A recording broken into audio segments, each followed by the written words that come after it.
심리로 들여다보는 세상 이야기. 뉴스는 십니다. 네, 정치, 경제, 사회 등 우리 사회의 다양한 이슈를 심리학적 관점에서 풀어보는 시간입니다. 최경영의 최강시사 뉴스는 십니다. 아주대학교 심리학과 김경일 교수님 나와 계십니다. 안녕하세요. 네, 안녕하세요. 예, 수능이 다음 주 목요일인데 저는 아이들이 다 커서 대학을 이미 갔기 때문에 부럽습니다. 아무래도 관심이 좀 떨어집니다. 이렇게 되면. 근데 매년 아주 관심 있는 부모님들 많으시죠. 두근두근 거리실 거예요. 그렇겠죠. 당연히. 예. 저도 이제 아이가 첫째는 대학을 갔고 둘째는 아직 중학생인데. 중학생이시군요. 네. 네. 입시와 관련된 거는 정말 많이. 그러니까 뭐 그런 얘기 많이 하시잖아요. 내가 시험 보는 것보다도 더 떨린다. 그렇죠. 그런 부모님들 많이 하시죠. 네. 생각해 보니까 내가 시험 보는 것보다 더 떨렸습니까? 첫째 아이는. 그렇죠. 네. 네. 그러셨어요? 네. 네. 저도 좀 비슷했던 것 같은데. 네. 네. 열심히 공부는 하셨어요, 근데? 교수님은? 네. 뭐, 나름 열심히 했던 것 같습니다. 그때는 네. 수능이 아니고 학력고사였죠. 네. 네. 예, 점수로만 하는 거. 네. 네. 예. 이게 수능이나 학력고사나 이게 한국 사회 전체가 다 목을 매는데 요즘은 좀 약간은 덜한 거는 같은데. 뭐, 아무래도 이제 입시의 방식도 다양해졌고. 예. 수험생이 많이 줄었죠. 수험생이 준 게 네. 크죠. 네. 예전에 그때는 100만이었는데. 예, 예전에 100만 수험생 시대였는데 예. 지금 40만 이제 더 떨어지죠. 작년에 28만 명 태어났거든요. 그렇죠. 올해는 더 줄어서 이제 더 많은 더 적은 아이들이 태어나는데 30만 가구의 문제인 거죠, 이게 지금. 그렇죠. 그러니까 좀 더 적은 수의 사람들이 관여돼 있으니까 아무래도 물리적으로는 한 3분의 1이나 4분의 1 정도 일단은 줄어드는 그런 영향력이겠죠. 근데 그럼에도 불구하고 수능일 보면 우리가 보도는 똑같이 한단 말이죠. 경찰 뒤에 오토바이 뒤에 탄 아이, 황급히 들어가는 아이, 우는 엄마, 이렇게 기도하는 어머님, 이렇게 된단 말이죠. 그러니까 우리가 일반적인 상황에서 그렇게 늦게 되고 그러면서 뭔가를 타고 가고 이렇게 되는 건 일상적인 일인데 그날은 특별한 날이잖아요. 그러니까 특별한 날에는 되게 재밌는 게 특별한 장면들에 또 관심이 많으세요. 네. 그래서 아무래도 그런 사연이나 그런 장면들에 좀 더 취재에 관심도 가는 게 아닐까 싶어요. 그 국민들이 심리도 좀 그날은 좀 조용히 해주고 응원도 하고 기대도 하고 약간 직접 시험 보는 당사자들은 또 불안해하기도 하고 이런 것들은 어떤 심리입니까? 그러니까 한국에서 이런 일이 1년에 한 번씩 이렇게 벌어진다는 건 그 사실 외국 언론에서도 많이 관심 가지고 가끔씩 보도도 하고 그러세요. 그래서 저도 유학 시절에 정말 너희들 그날 비행기도 안 뜬다며 그런 얘기. 그렇게 물어보죠. 네, 외국 사람들이. 네, 물어보는데 제가 이제 농담 반 하지만 진담 반으로 이날은 수험생이 전 국민의 자식이 되는 날이야. 이걸 이제 사회심리학하는 분들이 가족 확장성이라 그래요. 가족 확장성. 그렇구나. 네, 그러니까 순간적으로 특정한 어떤 집단이나 특정 그룹의 사람들이 다 내 자식 같거나 내 부모 같거나 이런 때가 있죠. 그게 비극일 때도 있어요. 우리가 예전에 한번 그래서 모든 지나가는 고등학교생 아이들만 봐도 미안해졌을 때가 좀 있었어요. 세월호 참사 때. 그렇죠. 예. 네. 그러니까 다 내 아이 같은 거. 그렇죠. 그리고 다 내 부모님 같을 때, 다 내 형제 같을 때가 있는데 한국 문화가 그런 가족 확장성이 굉장히 강한 문화죠. 그렇구나. 그래서 식당 가서 가족이라고 부르시잖아요. 이모. 그렇죠. 이모님 이렇게 하잖아요. 네. 이게 서양 사람들은 그러면 이런 대입 뭔가를 보면 그거 SAT라고 하잖아요. 미국 사람들은. 이거는 개인의 일입니까? 그렇죠. 그리고 이제 그런 시험 자체가 이렇게 전국고사가 많지 않죠.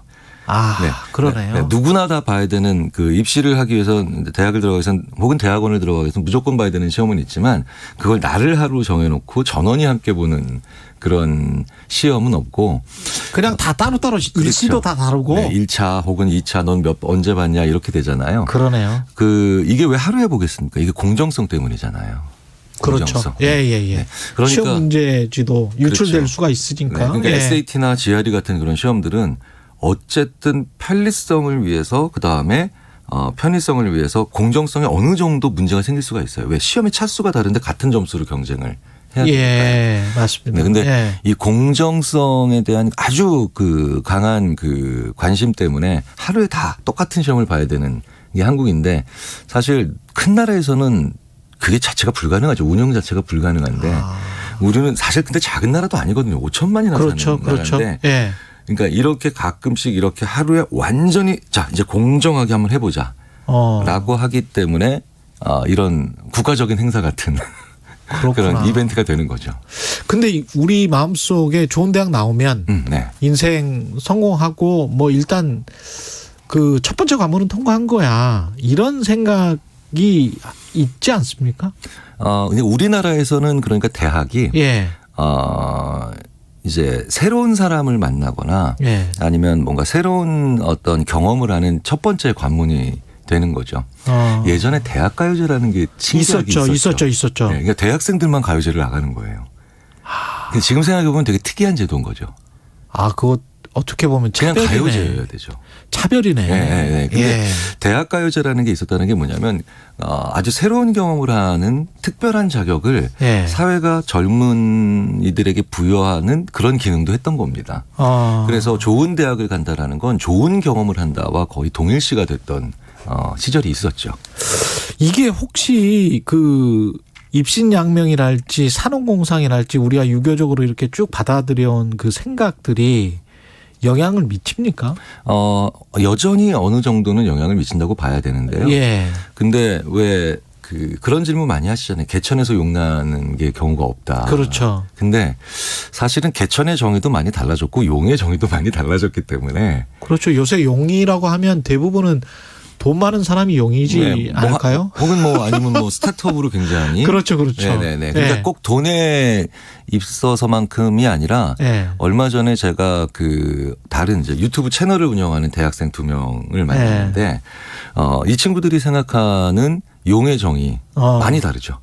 출세라고 하는 개념이 있었잖아요. 출세라는 게 결국 관직에 오르는 게 출세지 않습니까? 높은 위치. 네, 그러니까 이게 민이든 관이든 높은 위치에 올라가는 거였는데 그러니까 이 높다라는 개념보다는 넓다라는 개념으로 생각들을 많이 하죠, 요즘은. 요즘 청년들은. 그렇죠. 그래서 넓다라는 게 기업입니까, 그러면? 그러니까 넓다라는 게 연결성이 될 때도 있고요. 그다음에 내가 가고 싶은 그런 소위 말하는 주도성일 수도 있고요. 자, 보십시오. 출세를 한다는 건 위로 올라가기 위해서는 내가 못 움직이고 계속 위를 쳐다보면서 올라가서 근면성실해야 되는데 그러네요. 안 가본 데를 가고 싶어. 그다음에 안 만나본 사람들을 늘 만나고 싶어. 이런 이 위로 올라가는 듯한 개념보다는 옆으로 많이 계속해서 확장해가는 그런 느낌의 일들을 더 좋아하지요. 그러니까 SNS 좋아요 수에 목을 매다는 건가요? 그럴 수도 있고요. 왜냐하면 그게 이제 어느 정도는 더 넓은 영역의 확장성을 의미하니까요. 셀럽처럼 보이고. 그렇죠. 그러니까 영향력이라든가 인플루언서 이런 말에 더 관심을 많이 가지고. 그러니까 정의 내리기 힘들죠. 예전에는 무슨 장, 그다음에 아니면 이런 직함에 되게 중요하게 생각을 했는데 그런데 지금은 그런 용의 정의 자체가 좀 달라지니까 저는 개천에서 용이 안 나오는 사회다라고 너무 비관적으로만 보지 마시고 개천의 종류도 달라지고 용의 정의도 달라졌는데 기존 개천과 기존 용의 관점으로만 보면 그러면은 그거는 정말 개천에서 용이 안 나오는 사회처럼 보일 수밖에 없죠. 나도 내 삶에서는 용이다. 그렇게 생각하면서 그것도 굉장히 중요한 포인트인 것 같아요. 살아가고 거기에서 또 행복을 느끼면 되는 거 아닙니까? 그렇죠. 또 게다가 기존 관점에 의한 용은요. 너무 선배 세대가 많이 지금 붙잡고 자리 잡고 있어서 들어가기도 힘들고 어렵죠.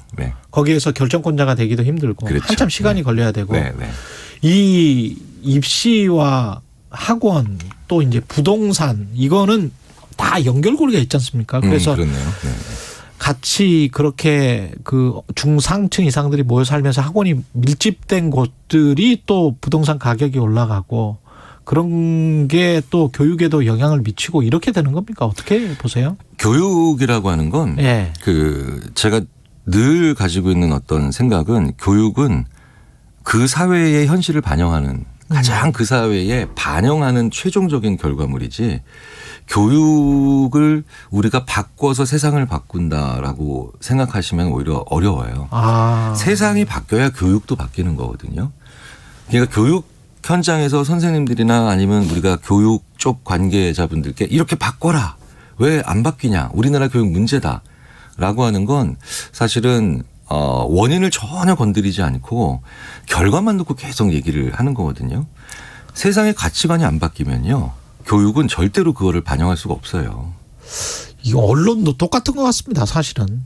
그렇네요. 예, 세상이 바뀌어야 언론도 바뀌지. 네. 세상의 가치관이 바뀌지 않으면 그 가치관 안에서 그 아무래도 갇혀 살아야 될 수밖에 없는 거거든요. 언론이라는 것도. 그러니까 우리가 바꿔야 된다라고 생각한 것들의 상당 부분은 그걸 바꾸기 위해서 우리가 사회가 가치가 바뀌어야 되는데 강하게 우리가 그런 욕구를 느끼고 있다라는 건 또 바뀔 겁니다. 네. 교육이. 네. 근데 이 교육 제도와 관련해서는 뭐가 맞는지 모르지만 뭐 정시를 하자, 뭐 수시나 뭐 이렇게 다른 방식으로 하는 것들에 관해서 또 거부감도 많고 그렇지 않습니까? 이건 결국은 공정이라는 어떤 심리하고 확 연결이 되는 거죠. 네, 그러니까 근데 그런 이 공정이요. 예. 들어가는 그 관문으로서의 공정이 있는데 사실은 그 공정에 우리가 너무 관심을 가지고 매몰돼 있으니까 다양성이라는 걸 늘 놓치잖아요. 그렇지. 그러면 들어가고 난 다음에 기회의 공정성으로 그걸 얼마든지 메울 수 있습니다. 그렇죠. 그러니까 대학을 들어가고 난 다음에 예. 그 대학의 다양한 학과를 가지고 있는데 들어가고 난 다음에 기회가 다시 다양해지면 얼마든지 그 들어가는 관문에서의 공정성에 너무너무 관심을 많이 초점을 모아서 다양함이라든가 아니면 여러 가지 다른 기회들을 놓칠 수가 있는데 대학을 들어가고 난 다음에 다양성이라는 건 뭐냐면요. 그만큼 대학 이후에 대학 생활을 하면서 혹은 대학생으로 살아가면서 많은 경험을 할 수 있게 해줘야 돼요. 그렇죠. 그런데 특히 이제 코로나 팬데믹 이후로 이제 경험의 박탈이 많아졌죠. 예. 굉장히 중요한 얘기를 제가 어떤 분한테 들었는데 예. 학력 격차보다 학업 격차보다 더 중요한 게 학업 동기의 격차가 벌어지는 게 더 안 좋은 거거든요. 그러니까 동기에서 우리가 무너지면 그러니까 이게 소위 말 해보자라고 하는 동기에서 무너지면 이거는 격차가 훨씬 더 많이 벌어지게 되어 있습니다. 예. 그러면 동기를 계속해서 얘기를 해주려면 변수를 많이 만들어줘야 돼요. 네. 그러니까 트랙 자체가 여러 가지가 있는 그런 느낌들을 그리고 가지고 있어야 되는데 그런 면에서는 방향은 맞게 가고 있는데 좀 속도는 더딘 것 같아요. 네. 생각해 보니 기업들도 공채를 점점 폐지를 하지 않습니까? 이제는 명문대 어느 과를 졸업했다. 저는 그렇죠. 이제 기업의 채용과 많은 관련을 가지고 있는 심리학자로서 일 중에 하나가 그건데 그거는 정말 아니죠. 기업들이 이제 사람을 잘 봐요. 그러니까 기업들도 공채를 폐지한 게 결국은 쓰고 싶을 때 적합한 사람을 다양하게 그렇죠. 채용하겠다. 그리고 꼭 그 대학 수능 시험 치듯이 시험으로 뽑지는 않겠다. 전국적으로. 그래서 소위 말하는 좋은 교육을 받았다라는 느낌보다는 이 친구는 우리 회사에 오면 잘 학습하겠다. 그러니까 에듀케이션의 시대에서 러닝의 시대로 갔다는 얘기를 제가 자주 드리는데 교육을 잘 받은 웰메이드 된 친구보다 러닝 메커니즘이 좋은 친구들을 원하는 그거는 확연히 있죠. 학습 능력이 빠른 친구들 무엇이든지. 그렇죠. 근데 특정 분야 꼭 그런 인재가 필요할 테니까 그 분야에 맞는 그 분야를 좋아하고 재미있어하고 그렇죠. 학습을 빨리 하는 그런 친구를. 그렇죠. 그러니까 대학도 너무 기업에 입사하면 6개월이면 다 배우거든요. 그렇죠. 근데 그거를 4년 동안 굳이 흉내낼 필요는 없어요. 대학도 기본기가 좋은 학생들을 배출해야 된다라고 생각을 해야 되고요. 그렇게 되면 또 사회가 대학을 너무 취업률이라고 하는 압박으로 몰아붙여서 그 기준으로만 막. 그래서 대학이 자꾸 초반기 취업이 잘 되는 것 같은 학과 이름도 바꿔보고. 맞아요. 근데 사실은 말하고 읽고 쓰고 그다음에 이런 기본적인 생각을 할 수 있는 능력이 좋은 친구들이 결국은 어떤 곳을 가도 어떤 부서에 가도 잘 배우고 잘 그 셋업을 하거든요. 알겠습니다. 듣다 보니까 우리 수능 관계자들이나 시험 관계자들도 채용 관계자들도 아주 재밌게 들으셨을 것 같아요. 네. 고맙습니다. 네, 아주대학교 심리학과 김경일 교수였습니다.